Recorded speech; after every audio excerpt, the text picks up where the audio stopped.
everybody tonight. So we're going to be working on guard passing this week. Last week was guard sweeps. The week before that was guard retention. So our offensive and defensive capabilities from the bottom of the guard should be pretty decent. So that means we need to now work on the top. Guard passing is the most difficult skill set in jiu-jitsu. That's why we focus on passing so frequently, because it is so difficult to do against a good guard. And remember, we're always preparing ourselves against a skilled opponent, because if we're preparing ourselves for someone who doesn't know what they're doing, then that doesn't really help us out in the long run. So what we're going to be working on this week is we're going to be specifically focusing on passing against the seated guard, because last week we were sweeping from the seated guard. So if we forget, last week we were looking at 3 different sweeps: the dummy sweep into the ankle pick, and then the shin to shin double ankle sweep. From there, we also looked on Friday at the single leg X as well.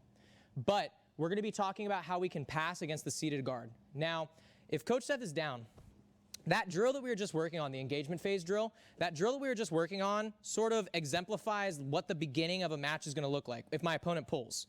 So I don't want to just walk forward willy-nilly and insert myself into his guard however I want. Okay? If I just kind of walk forward like Frankenstein's monster, it's going to be very easy for him to start gaining lever control and easily putting me down. So what I want to do is I want to be a little bit conservative with how I approach somebody's guard when they're in this seated position here. And remember, as a guard player, Coach Seth is generally going to aim to start on his bottom until I get close enough to where he can lay on his back. If he just lays on his back right now, this is not really beneficial for him, because I can just very easily walk up and immediately gain lever control on him and just start setting up guard passes and stuff. So he's going to start in this seated position here, and it's almost like he's trying to lure me into a trap. As I start moving closer to him, he's going to look to get grips and pull me in and sort of pull me into that spider web, and then that's going to be hard for me to get out of there. So what we're going to be working on is going to be our knee cut against this seated position. But this is not going to be our normal knee cut where we're super, super pressure heavy. We're going to be going for just a speed knee cut right now, okay? Let's first look at our entry. This is probably going to be the most important part of it, guys. So when I'm entering into a guard position or into a guard altercation here, I want to make sure that I'm a little bit conservative. So we're going to get into a good grappling stance. I'm going to have my feet staggered. Remember, I don't want to have my feet parallel, because that's going to be a very easy dummy sweep here. So I'm going to start with my feet staggered. My hands are the first thing that are going to meet his hands. I never let him get to my legs. My knees are going to be bent nice and low so that I can immediately start reaching and grabbing for his legs or his arms, and I'm leaning forward. So a little trick, or not a trick, but a little like litmus test that we use in the kids class is when you're in a grappling stance, you should be close enough to the ground that you can comfortably touch the mat without needing to move your body down. So if I can just reach down and touch, then I'm at a good height. So that's how I'm going to start. I want my lead foot making a triangle with his feet, and I'll show this in a different angle in a moment. So my lead foot should be making a triangle with his feet. I don't want my foot to penetrate that line, because then he can start to step in, hook, single leg X, moving into all these sort of positions. So I want my foot to be right at the top line of his feet. And again, I'll show this from a different perspective in a moment. So what we're going to do is we're going to be purposely stepping into his guard. And the reason we're going to do this is because we're conscious of the shin-to-shin guard. That's what we worked on Thursday. If my foot's close, then he can scoot in here, get shin-to-shin. He could start sweeping or kicking me back, going for single leg X, whatever it might be. So as soon as I'm ready, I'm going to be sort of proactive. I'm going to take a good, solid, deep step right in between his legs. Okay, and I'm getting this knee right up against him. I'm going to be safe and careful. I'm not trying to knee him in the chest or the face or the groin, but I'm getting that leg deep.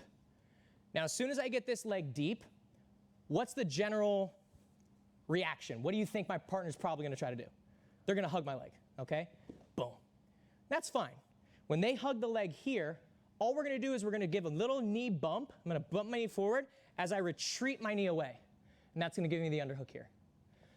I need to get this underhook before I actually begin the guard pass. So I'm going to show, this is our entry, I'm going to show the entire guard pass from front to end, and then we're going to talk about how to do it. Okay, so we'll go slow motion. Here we go. Finishing here in a good side mount position. I'll show it from a different perspective. So again, I'm going to step in, finishing in a good side mount position right here. Okay, so as soon as I step in, I'm expecting my opponent to hug the leg. Again, when they hug the leg, it's all good. I'm just going to bump my knee and immediately go for my underhook. When I get this underhook, I want to make sure that I'm pretty aggressive with it. I'm not trying to just be willy-nilly sticking this arm underneath his body. I'm going to be pretty aggressive. I'm driving that arm right through.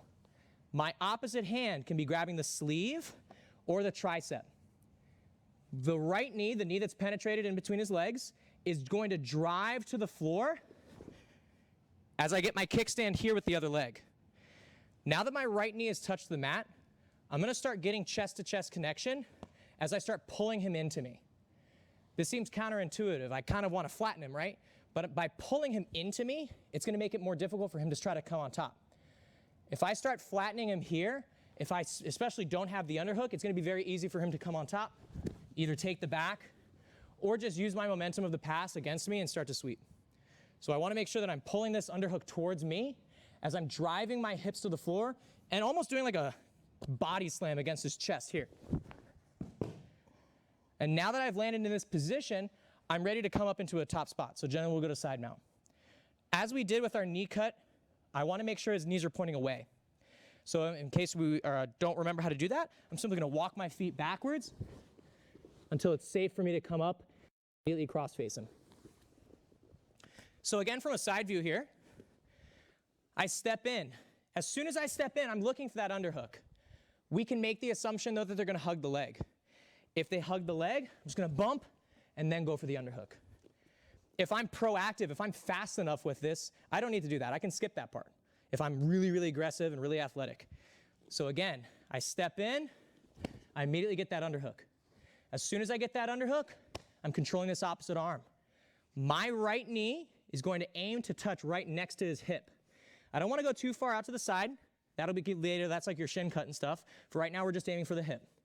As soon as I drop that knee down, though, notice how my chest is now upright. My kickstand is over here. A lot of times people make the mistake of trying to wrap their body around them because they want to use their shoulder to push them down. This can work against someone who doesn't really know what they're doing, but by using the shoulder, I'm losing that surface area connection with my opponent. I want to get my chest right on top of his chest, so I want to be here. Now, as soon as I'm in this position, I'm again pulling and pushing my hips until I hit the floor. Now, notice his knees are still pointing at me. Conceptually, when we're passing the guard, we're always trying to turn our opponent's knees away from us. So at this point, if his knees are still pointing at me, if I were to just come up right now, he can simply re-guard. So before I can come up, I'm going to turn his hips away from me by walking my butt back into his legs. Now it's safe for me to come up. I immediately come up and secure the crossface. All right, guys, so I'll show it from a different perspective. Let's go from the back this time. So when you step in, making sure that we're nice and low, we're in a good grappling stance. So I step in, immediately look for that underhook. Step in, immediately look for the underhook. As soon as I get the underhook, my knee cuts. I drop my chest to the floor. Once my hips have settled down, we can come up on top. Contrast this to what we did last night with our more pressure-heavy sort of knee cut, where we're getting the head control, we're doing our frame battles. This is a little bit more, which again is the traditional knee cut that we teach in the one-on-one class, right? Because that's the most solid version of it. It's the most efficient version of it. But we wanted to contrast what we did last night with something a little bit more aggressive, a little bit more blitz, where you're just kind of flying through their guard, okay?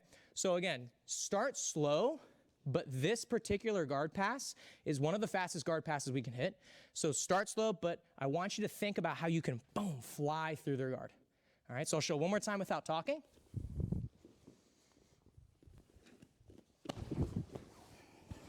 And I get into a nice cross face here. Okay, does anybody need to see it again? All right, so just remember, guys, we're trying to focus on entering carefully, entering controlled, not letting them get our leg, not letting them get shin to shin, and then going right for that knee cut. Okay, any questions? Okay, guys, take your time, one for one. 1, 2. This is looking good. I want to go over a couple things here just to kind of clean it up a little bit. So first, let's talk again about the entry. Let's add in a couple details. So again, when I'm entering into somebody's guard, hand fighting is always going to be our top priority, okay? Because that's all jiu-jitsu is. It's just a bunch of grips. So when I'm entering in, I can be using my hands to kind of move him, right? Push his knees away, and just kind of get his hands moving elsewhere. Because my objective is to not let him control me. So I can just be using my hands to just mess with him a little bit, right? So I can be kind of controlling his wrists, pushing his hands away, gently pushing his head, things like this. And so then when I see his hands kind of opening up and creating space, then I can step in for the knee cut. So some of us, when we stepped in, again, if they hug the leg, I'm going to use this knee to bump. Keep your hand by your quad here, though, so that way, as soon as you bump, you can just slide your hand right down there. Some of us are bumping with our hand up here, and then we're trying to go down to get the underhook. Just start it close, right? I'm nice and low. I bump, and I get that underhook. Now, as soon as I get that underhook, I'm controlling the tricep here.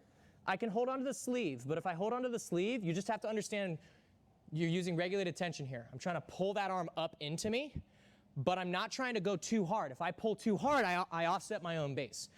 So if I go over the sleeve grip, I'm just pulling it up into my armpit here. When it comes time for the actual knee cut, remember my knee is touching down by him. My chest needs to stay on top.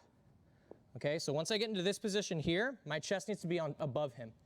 If I'm down here like this, then I have the tendency to move my center of mass off of him to his shoulder, which again, if I'm going against someone who's not super proficient at the guard, isn't gonna be a big deal.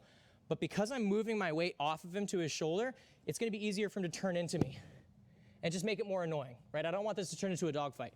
So I wanna keep my chest on him. So as we're sliding, my chest hits him. Again, this is contrasted to our normal pressure knee cut, where we get here, we get our head to the floor, we grind our way through, you know, all this sort of stuff.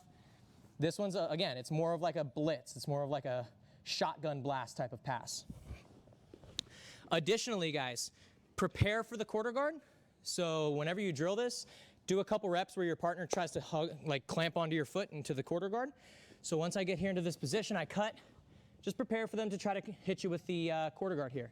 If my knee cut is really strong enough, I'm gonna blast right through this. But if it's not, remember we turn our knee out, we put our hip on their hip, and then I can push either of the knees, just like we did last night. So I can push the bottom knee, I can push the top knee, it doesn't matter. But this needs to be quick. The reason it needs to be quick is because our head is no longer pinching their head. Our head is not on the correct side. We're here because we're going for that more, again, aggressive knee cut. So if I'm lingering here for too long, he can just start hip shoveling and putting me on my butt. So if you are hitting that knee cut and you feel the quarter guard, you need to quickly kick that leg out. So that way you can finish on top, okay? So again, to recap some of the extras, when we initiate, we can be pushing the hands away, pushing the head away, you know, checking the shoulders, just kind of stiff arming him, mainly to see what his tendencies are. Does this guy just want to chill in the seated guard? Do they want to go back to the recumbent guard? What do they want to do? Okay? If I'm messing with him and he starts trying to reach out and fall back and try to like pick up his legs, okay, great. Then I know this guy wants to play recumbent guard. So now we can just start looking at our passes that we've been normally looking at. But if this dude is a seated guard player, then I want to see first. Okay, so I'm going to be checking, not letting it get connections. And then when I find that space, boom, I'm in and I'm going right through. Once I'm in this position, have your partner clamp down on your ankle. Good, coach. Boom. So that way you can understand how to kick that leg free and secure the pass. Once I end up here in this position, it's okay for me to just try to come up quickly. If I'm fast enough, i.e., if I'm athletic, then I can just come up fast and beat his knee. But if I'm not athletic, then I got to move his hips away first before I come up, okay? So make sure you understand the main passing concept that we teach in the 101 class, that being utilize your opponent's legs as levers to turn their hips away from you. Okay, all good guard passes use that concept. The reason that the knee cut is a trickier guard pass for white belts is because it's a pass where we're moving through our opponent's legs, as opposed to most of the other guard passes. Toreando, we move around. Leg drag, we're moving around. X pass, we're moving around. All of these passes, we're going around the legs. The knee cut is a little bit different in that regard, okay? So let's add in some more of these details here. And at this point, I'd like you to try to increase the speed a little bit, make it a little bit more of that sort of shotgun blast. Boom, you step in and you're gone. Okay, does anyone have any last minute questions? Go ahead, Jeremiah.